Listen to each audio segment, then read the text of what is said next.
السلام علیکم ورحمۃ اللہ وبرکاتہ۔ اعوذ باللہ من الشیطان الرجیم، بسم اللہ الرحمن الرحیم۔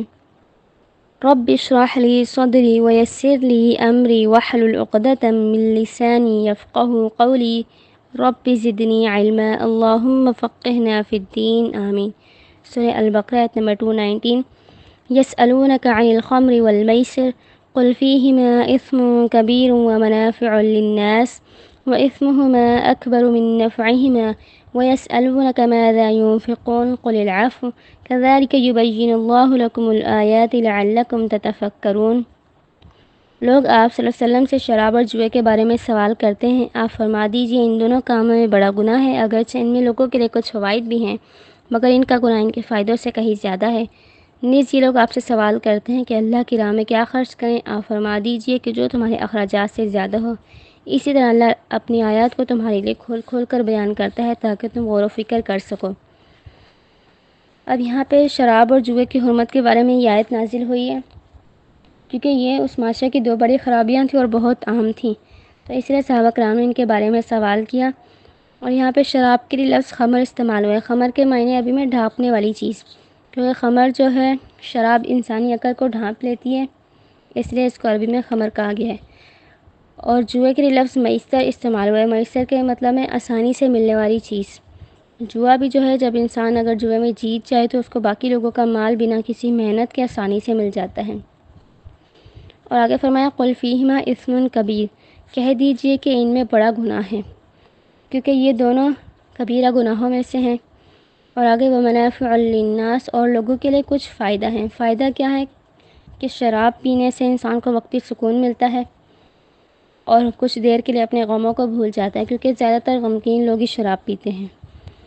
اور والمیسر، میسر میں کیا فائدہ ہے کہ انسان کو بنا کسی محنت کے مال مل جاتا ہے۔ اور آگے وَإِثْمُهُمَا أَكْبَرُ مِن نَّفْعِهِمَا، اور ان کا نقصان ان کے فائدے سے کہیں زیادہ ہے۔ اور نقصان اس کا کیا ہے؟ سب سے پہلے شراب کے نقصانات دیکھ لیتے ہیں کہ شراب پینا کبیرہ گناہ ہے، اور شراب پینے والے شخص کی نماز 40 دن تک قبول نہیں ہوتی۔ اور شراب کو عربی میں ام الخبائث بھی کہا جاتا ہے، یعنی کہ برائیوں کی جڑ۔ اور اس میں بنی اسرائیل کے ایک نیک شخص کا واقعہ آتا ہے کہ بنی اسرائیل میں ایک نیک شخص کو ایک بادشاہ نے پکڑ لیا اور اس کی رہائی کی شرط رکھی کہ 3 گناہ اس کے آگے رکھے، ان میں سے کوئی ایک گناہ کرنا تھا، شراب پینی تھی یا زنا یا قتل۔ تو اس نیک شخص نے شراب کو معمولی گناہ سمجھ کر شراب پی لی، اور شراب پینے کے بعد اس نے پھر قتل بھی کیا اور زنا بھی کر لیا، کیونکہ شراب پینے کے بعد انسان اپنے ہوش و حواس میں نہیں رہتا اور ہر کبھی سے کبھی گناہ کر گزرتا ہے۔ اور شراب کا انسان کے ایمان پر تو نقصان ہوتا ہی ہے، ایمان کم ہوتا ہے، لیکن اس کے ساتھ ساتھ اس کی جسمانی صحت پر بھی اثر ہوتا ہے کہ شراب اس کو آہستہ آہستہ ہلاکت کی طرف لے کر جاتی ہے۔ اس لیے شراب ہر صورت میں حرام ہے، چاہے وہ سکون حاصل کرنے کے لیے ہو یا علاج کی صورت میں یا ادویات کی صورت میں یا اپنے جانوروں کو پلانے کی صورت میں یا اس کا کاروبار کرنے کی صورت میں، اس کی ہر صورت حرام ہے۔ اور شراب پینے کی سزا شریعت میں 80 کوڑے ہیں۔ شراب عربوں میں بہت عام تھی اور اس کو ایک دم سے اس کی حرمت نازل کر کے اس کو بالکل ختم کر دینا بہت مشکل تھا مسلمانوں کے لیے اور باقی لوگوں کے لیے بھی، تو اللہ تعالیٰ نے اس کی حرمت جو ہے گریجولی نازل کی، اور سب سے پہلا حکم یہاں پہ آیا، پھر دوسرا حکم سورہ نساء میں، اور پھر اس کا اٹل حکم جو ہے جہاں پہ بالکل حرام کر دی گئی شراب وہ سورہ مائدہ میں ہے۔ اور جوئے کے نقصانات ہم دیکھتے ہیں، جوئے کے نقصانات میں بھی سب سے پہلا کہ یہ کبیرہ گناہ ہے، اور اس انسان کے اندر حرص اور لالچ میں اضافہ ہوتا ہے، جوا کھیلنے سے مال ضائع ہوتا ہے، فکر و فاقہ میں مبتلا ہوتا ہے جو جوئے میں ہار جائے، اور ایک بار کھیلنے کے بعد بار بار کھیلنے کا دل چاہتا ہے، چاہے اگر کوئی جیتا ہے یا ہارا ہے دونوں کا۔ اور جوا کھیلنے والوں کے درمیان بغض، عداوت، دشمنی پیدا ہوتی ہے اور اللہ کی یاد سے غفلت ہے۔ اور جوئے کی آج ہمارے معاشرے میں بہت نئی نئی صورتیں نکل آئی ہیں، مثال کے طور پر تاش، شطرنج، لوڈو اگر شرطیں لگا کر کھیلی جائے، video game, carrom board, lottery, یہ بھی ایک جوئے کی شکل ہے، اخباری کوپن اور انعامی اسکیم اور میچ وغیرہ۔ میچ میں یہ ہوتا ہے کہ لوگ اکثر شرطیں لگاتے ہیں کہ اگر میری ٹیم جیتی تو تم مجھے اتنے پیسے دو گے، اور اگر تمہاری جیتی تو ہم تمہیں اتنے پیسے دیں گے، یہ بھی جوا ہے۔ اور یہاں پہ فرمایا کہ اس کے نقصان زیادہ ہیں اور فائدے کم ہیں. تو اب عقل مند انسان جو ہوگا وہ اس چیز کو کبھی نہیں لے گا جس میں فائدے کم ہوں اور نقصان جو ہیں زیادہ ہوں. آگے آ رہا ہے وَيَسْأَلُونَكَ مَاذَا يُنْفِقُونَ، اور وہ آپ سے سوال کرتے ہیں کہ اللہ کی راہ میں کیا خرچ کریں. قُلِ الْعَفْوَ، فرما دیجئے کہ جو تمہاری ضرورت سے زیادہ ہو، یعنی جو چیزیں تمہاری ضرورت سے زائد ہیں ان کو اللہ کی راہ میں خرچ کر دو. اور اس کے بارے میں حضرت حسن رحمہ اللہ فرماتے ہیں، یہ تابعی ہیں، کہ ایسا نہ کرو کہ سبھی اللہ کی راہ میں دے ڈالو اور پھر خود سوالی بن کے بیٹھ جاؤ. اب پیچھے ہم شراب اور جوئے کی حرمت کے بارے میں پڑھ رہے تھے اور اس کے ساتھ ڈائریکٹ اللہ کے راستے میں خرچ کرنے کی بات آ گئی. تو ان دونوں میں کیا سملیرٹی ہے؟ اس کے بارے میں آتا ہے کہ عرب لوگ جو تھے شراب پیتے تھے اور پھر نشے میں دھت ہو کر اپنا سارا مال غریبوں میں تقسیم کر دیتے تھے، اور جب ہوش میں آتے تھے تو ان کے پاس کچھ بھی نہیں ہوتا تھا.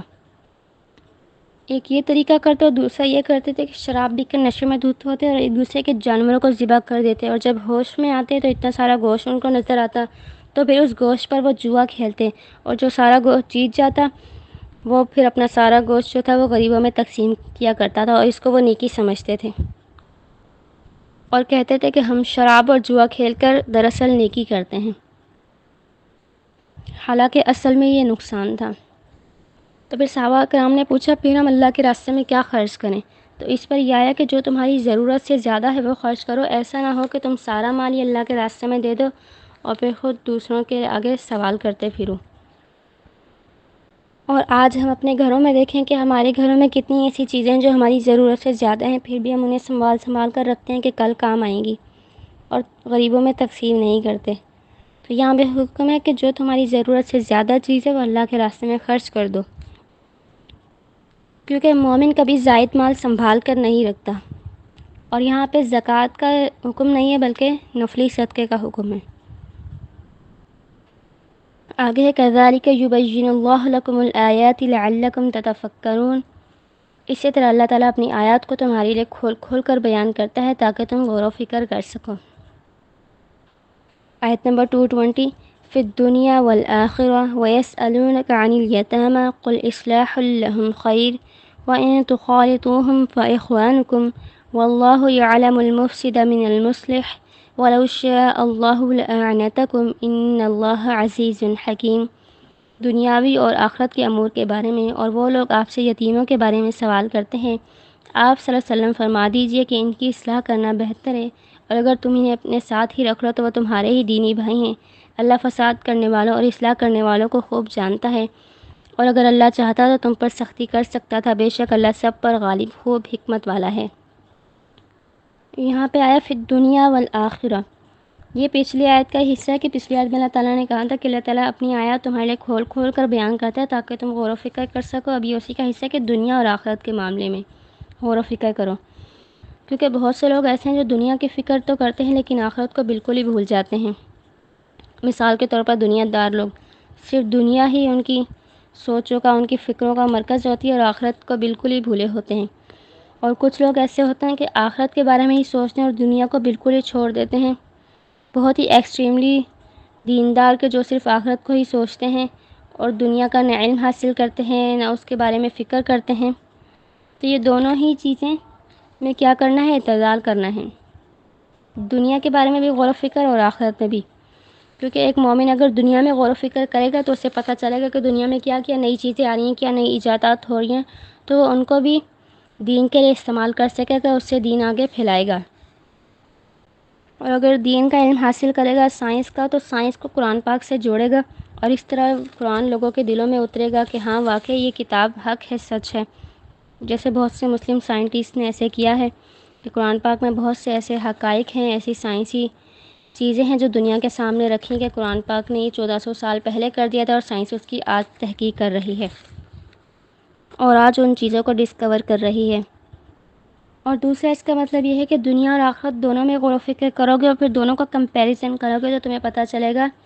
کہ آخرت جو ہے زیادہ فائدہ مند ہے دنیا کے مقابلے میں، کیونکہ دنیا کی خوشی بھی غم میں گھری ہوئی ہے. کہ دنیا میں خوشی کے ساتھ غم، صحت کے ساتھ بیماری، اور دنیا میں کوئی بھی ایسا شخص نہیں ہے کہ وہ کہے مجھے کوئی تکلیف نہیں، کوئی پریشانی نہیں، بلکہ ہر شخص کسی نہ کسی تکلیف، کسی نہ کسی پریشانی میں گھرا ہوا ہے، اور اس کے برعکس آخرت جو ہے امن و سکون کی جگہ ہے، جہاں کوئی غم، کوئی پریشانی نہیں ہوگی جنت میں۔ اور دوسرا، غور و فکر کرنا بھی عبادت ہے۔ آگے ہے وَيَسْأَلُونَكَ عَنِ الْيَتَامَى، وہ سوال کرتے ہیں آپ سے یتیموں کے بارے میں، کیونکہ پچھلے دور میں یتیم خانے نہیں ہوا کرتے تھے۔ اگر کسی شخص کا والد فوت ہو جاتا تھا تو اس کے خاندان والے چچا تایا اس کو اپنی کفالت میں لیتے تھے اور ان کی کفالت کیا کرتے تھے۔ تو یہاں پہ اسی کے بارے میں سوال ہے کہ وہ لوگ آپ سے یتیموں کے بارے میں پوچھتے ہیں تو کہہ دیجئے قُلْ إِصْلَاحٌ لَهُمْ خَيْرٌ، کہ ان کی اصلاح کرنا بہتر ہے، کہ جیسے اپنی اولاد کی تربیت کرتے ہو، اپنی اولاد کی اصلاح کرتے ہو، ویسے ہی ان کی بھی تربیت کرو، ان کی بھی اصلاح کرو، کیونکہ ان کی تربیت اور اصلاح کرنے والا اس دنیا سے چلا گیا ہے۔ وَإِن تُخَالِطُوهُمْ فَإِخْوَانُكُمْ، اور اگر تم انہیں اپنے ساتھ ہی رکھ لو تو تمہارے دینی بھائی ہیں۔ اور صحابہ کرام نے یتیموں کے بارے میں سوال کیوں کیا؟ اس میں آتا ہے کہ پہلے سورہ نساء میں ایک آیت نازل ہوئی تھی کہ جس میں تھا وَلَا تَقْرَبُوا مَالَ الْيَتِيمِ إِلَّا بِالَّتِي هِيَ أَحْسَنُ،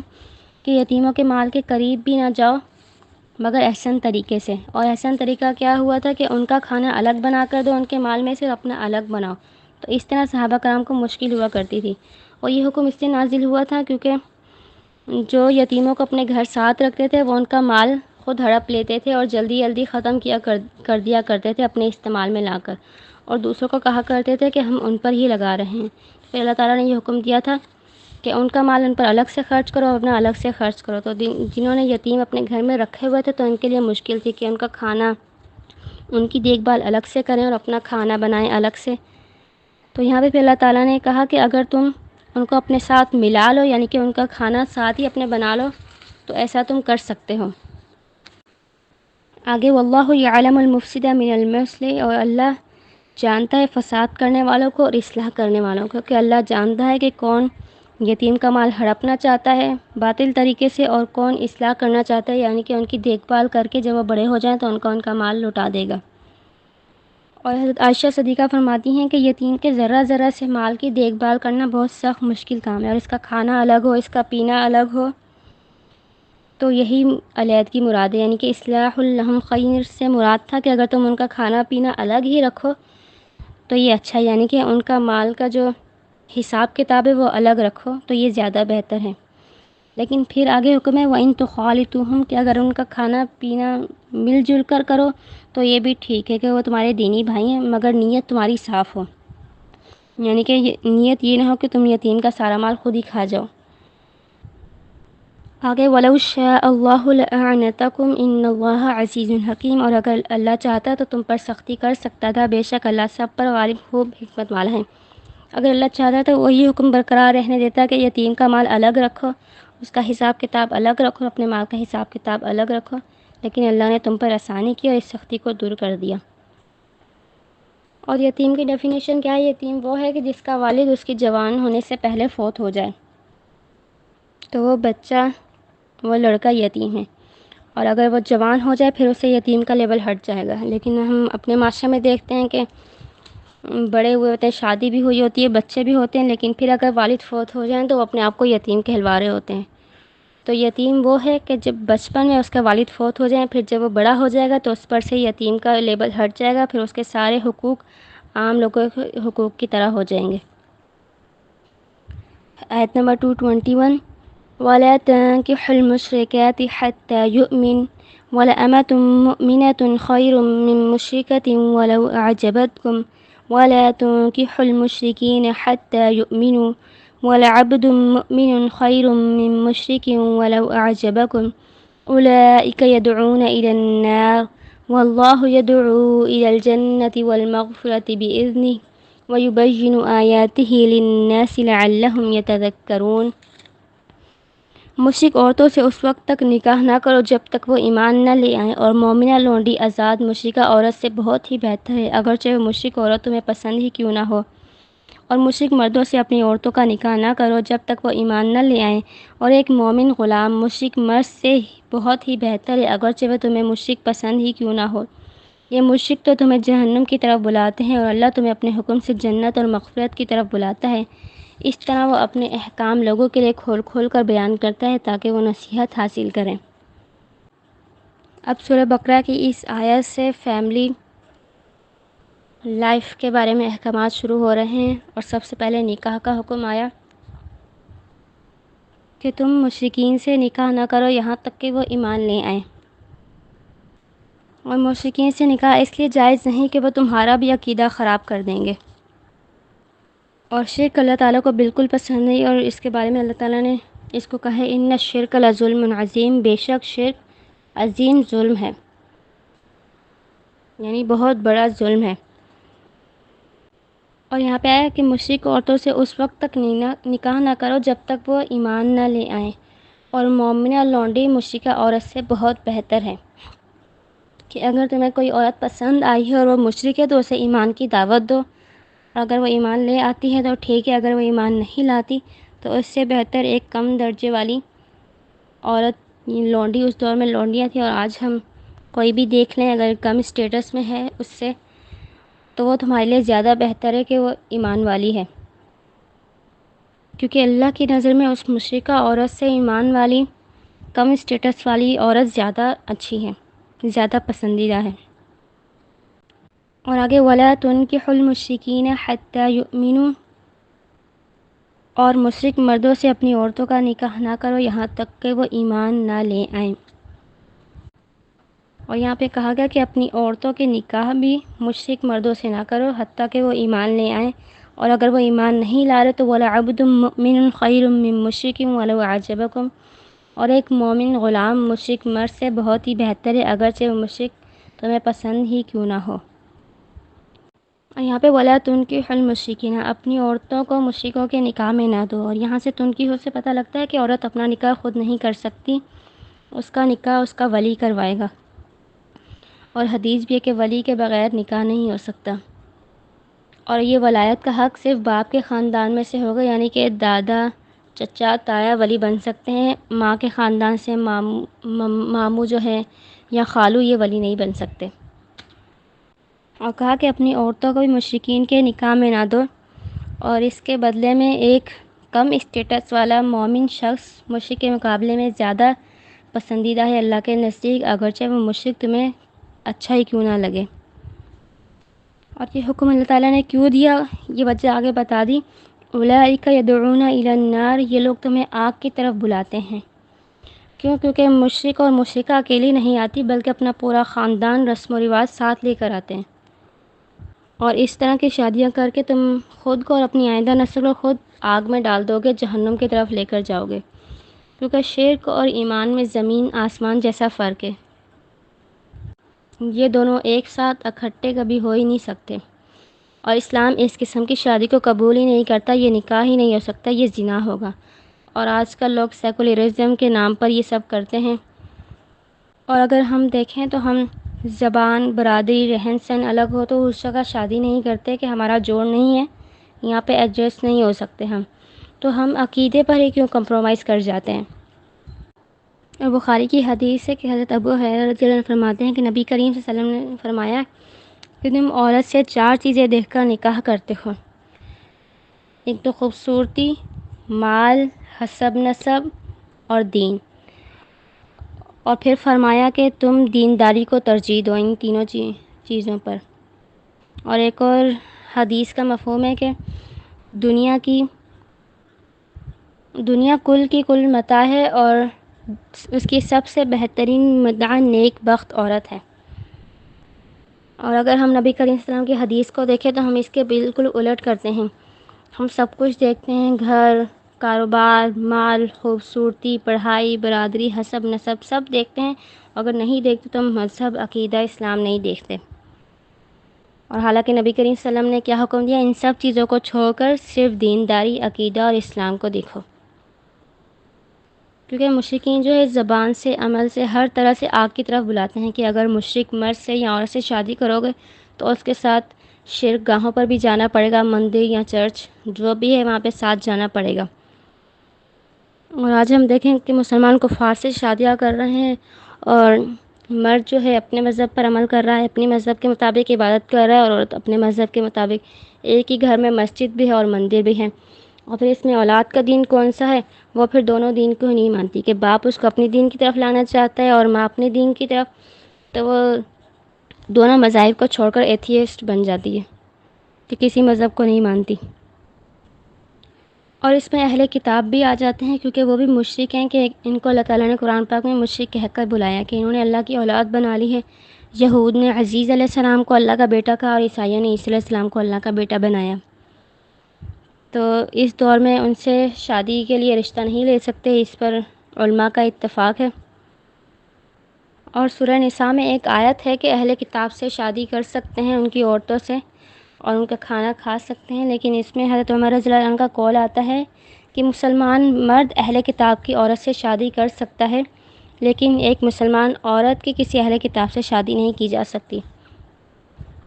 کہ مرد اس عورت سے شادی کر کے اسے اپنے گھر لے کے آئے گا، اور یہاں پہ پورا اسلام کا ماحول ہے تو وہ اسلام کی طرف اٹریکٹ ہو کے شاید اسلام لے آئے، لیکن اگر عورت شادی ہو کے ان کے گھر جائے گی تو وہاں پہ ان کا ماحول جو ہے عیسائیوں یا یہودیوں کا ہوگا، اور پھر وہ ان کے ایمان کی طرف، ان کے دین کی طرف ڈھل جائے، یہ زیادہ امکانات ہیں، کیونکہ اللہ تعالیٰ نے عورت کے اندر اس ماحول میں ڈھلنے کی صفت رکھی ہے کہ وہ جس گھر میں جائے اس گھر کے ماحول کے مطابق اپنے آپ کو ڈھال لیتی ہے۔